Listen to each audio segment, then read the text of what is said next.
Good morning, students. Today we continue with the social political history of Puritan Age, that is 17th century. We have already discussed the major political happenings of this period.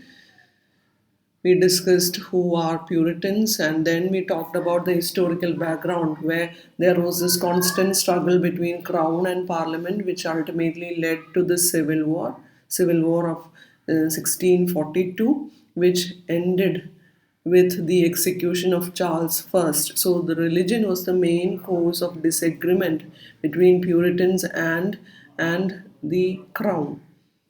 There was this discord over taxation. We have already discussed that. And then we talked about civil war. That it divided the whole country into two factions. One group which was loyal to the king and the other which opposed him sided with Puritans. So there were these cavaliers or royalists on one side and roundheads or parliamentarians on the other side. And it resulted in the, as I said earlier, it resulted in the death of, in the execution of Charles I. And then we talked about the consequences of civil war and what are the factors which made civil war unique. As I said earlier, it had this participation of masses. There was this war of ideas rather than a physical struggle. It was war of ideas which included all the people in the country, and the results were like this. So all those cities got more power, and it also most importantly it declared the triumph of Puritanism. So then came our chief architect of Puritan victory, that was Oliver Cromwell. And now we move to next part where we discuss this period known as Interregnum Period, Oliver Cromwell and Interregnum Period. What is this Interregnum Period? After the execution of Charles, a new king did not assume power till 1660. So Charles was executed in the year 1649. So from the period 1649 to 1660, England had no king. And that period is known as English Interregnum. And during this period, England was controlled by a part of that period was England was controlled by a Rum Parliament. Rum Parliament is a group of MPs who remained in Parliament after Charles' supporters were kicked out of office.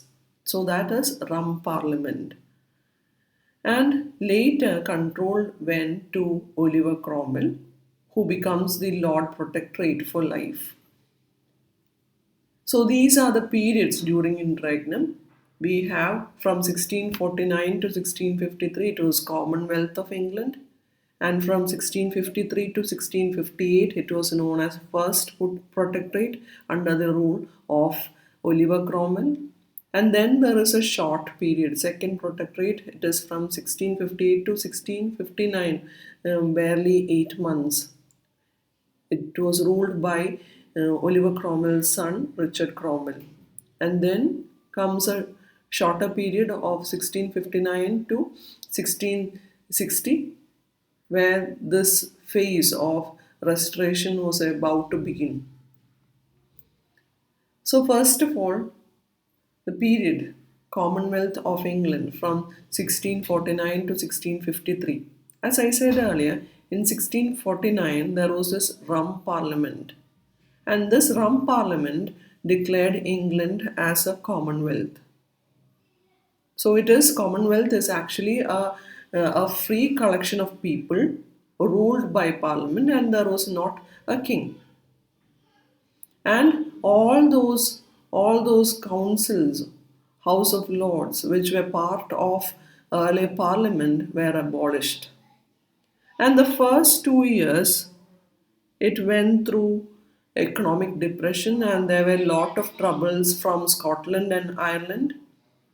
And it was Cromwell who brutally suppressed all these.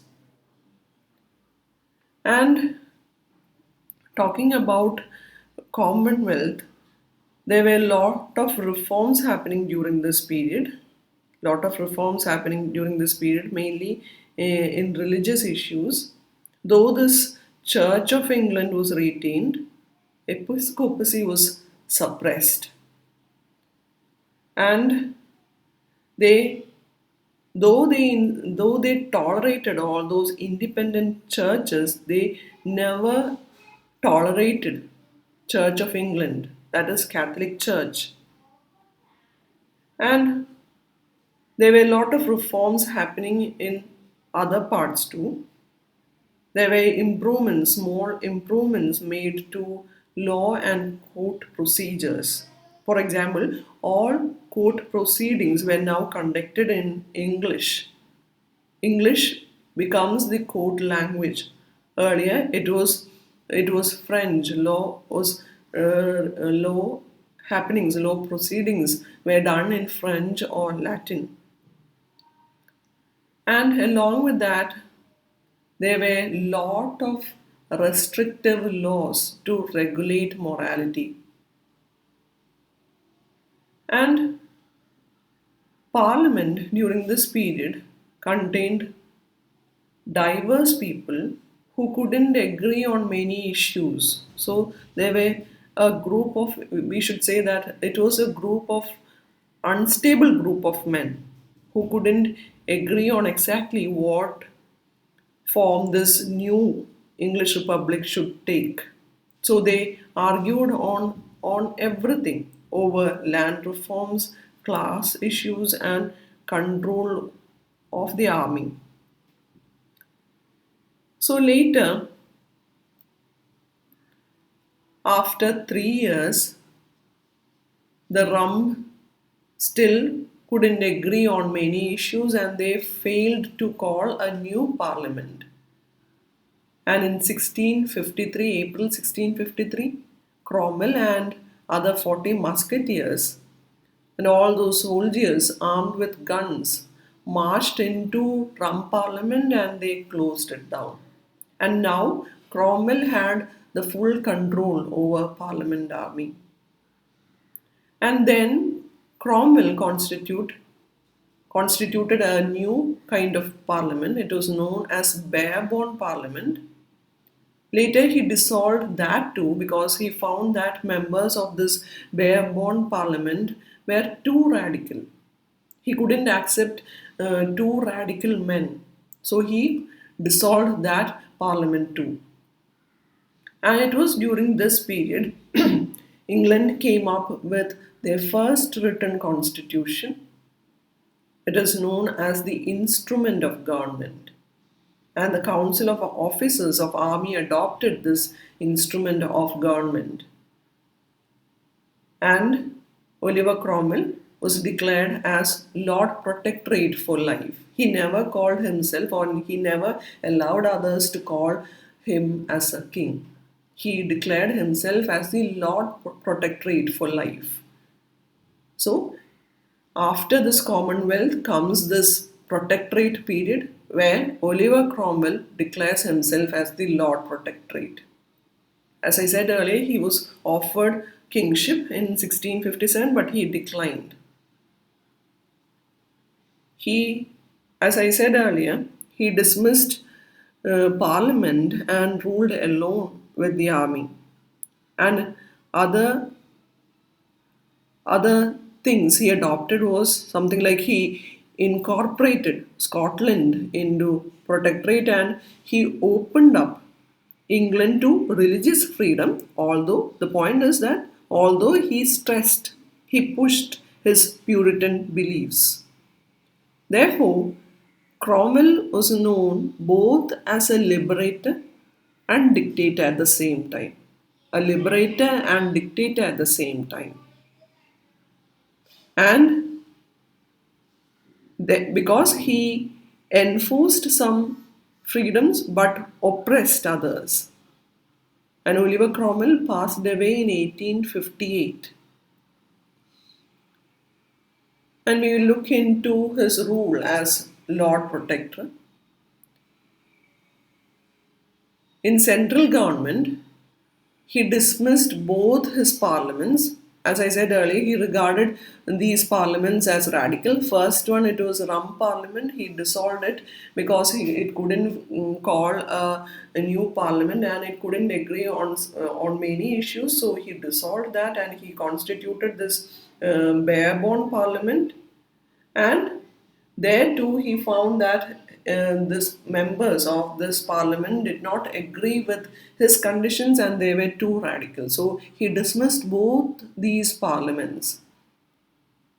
And he also refused a petition to make himself a king. And in the case of local government, that is important, he set up a system of major generals. And it was these major generals who ran this country as a military dictatorship until 1657. And talking about religion, the point is everyone had freedom to practice their religion, and interestingly, not for Catholics. Freedom for all except Catholics. Parish priests had to be Puritans, and he tried to allow people to believe what they wanted in their own homes, with the exception, as I said earlier, with the exception of Catholics. He even invited Jewish people to return to England. So he had this religious toleration, but not towards Catholics. And regarding moral regulations, he is often described as a killjoy because he passed all those laws forbidding entertainment. That is why he is known as Killjoy, who killed joy, who killed entertainment. He passed laws forbidding dancing, forbidding Christmas celebrations, and he closed down all those theaters and he stopped, prohibited, completely prohibited all other pleasures. And regarding foreign policy, he built up the navy, which actually defeated the Dutch, which was a major event during this period. And it was during this period we see this expansion of New World, the coming up of new colonies. In 1655, British Navy captured Jamaica from Spanish, and there he promoted religious freedom and he encouraged more expansion. He insisted that colonists were allowed all those religious freedom. Even Catholics could own land there. So, religious freedom was minimally allowed in all those colonies. So, these were the levels where he had his control. And then comes the second protectorate. As I said earlier, Oliver Cromwell died in 1658.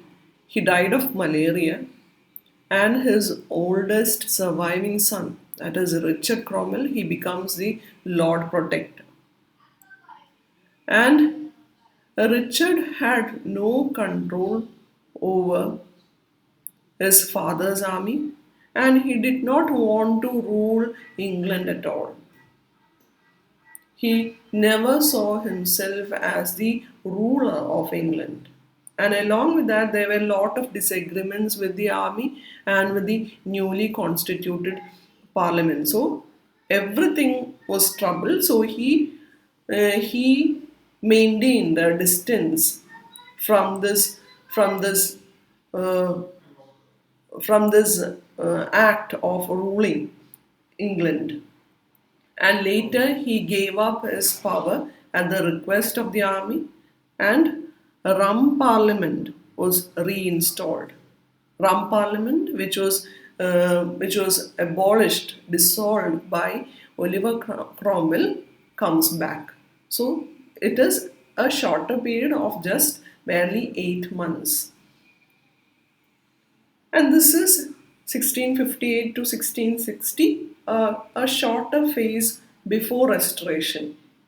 We have a Committee of Safety and Council of State under the authority of Charles Freedfoot. And there was this George Monk, the commander of English forces in Scotland and a royalist sympathizer who marched to London. And later, this Rum Parliament got dissolved. And there was this convention parliament with all those royalists happening. And later, a major decision comes, that is in April 4th, on April 4th, 1660, Charles II proclaimed this Declaration of Breda, which granted a pardon for those who recognized him as the lawful king. So that was a great event, Declaration of Breda, in which he said he will pardon all those people who recognized him as the lawful king. So England had no way but recognize him as the lawful king because protectorate rule is already over and they had no way but support Charles II. Therefore, on 8th May 1660, the Convention Parliament declared Charles II as the lawful successor of Charles I and the King of England. And there we see the restoration. What is restoration? It is restoring something, restoring monarchy. So this is a shorter period which is known as Interregnum Period.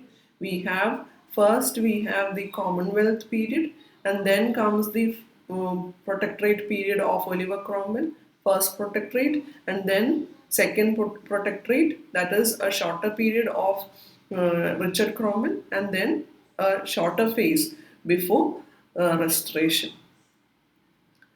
Now, these are the positive impacts of Puritan rule, though they had this regulative rules, laws to for imposing all those strict morality. There are some positive aspects as well. We saw the rise of common men to higher echelons. Even the ruler Oliver Cromwell was one among these common people. And along with that, this social mobility of aristocracy was shaken and it allowed this vertical mobility of common people. And another was Puritan Puritans allowed Puritans stressed on education for all. As I said earlier, they wanted everyone to read Bible. So they stressed on education and that actually set ground for greater literacy. And this period gave a great impetus for all tradesmen and merchants, which in turn resulted in the rise of capitalism. There are studies which says that it is all those Protestant ethics which provided a fertile ground for capitalism. Protestant ethics were something like they believed in predestination. The idea of predestination. Predestination is something like that belief that God has already determined who is saved and who is damned. So worldly success showed that God, a person who is successful, it meant that that person is chosen by God. That is known as predestination. So, in order to get a place in heaven, they had to be successful. And therefore, they came to value profit and all those material success as signs of God's favor. And this in turn, so there are a lot of studies which says that it is all these Protestant ethics which which which actually triggered this capitalism. So that was one of the positive impacts. And later, another one is they challenged the supremacy of single church, the Church of England. And that actually indirectly led to this rise of secularism. Though it was not their intention, it actually led to secularism. As you know, Puritans were fiercely fundamentalists, but they tolerated other independent religions, although they had this complete hatred towards Catholics. And that indirectly led to the rise of secularism.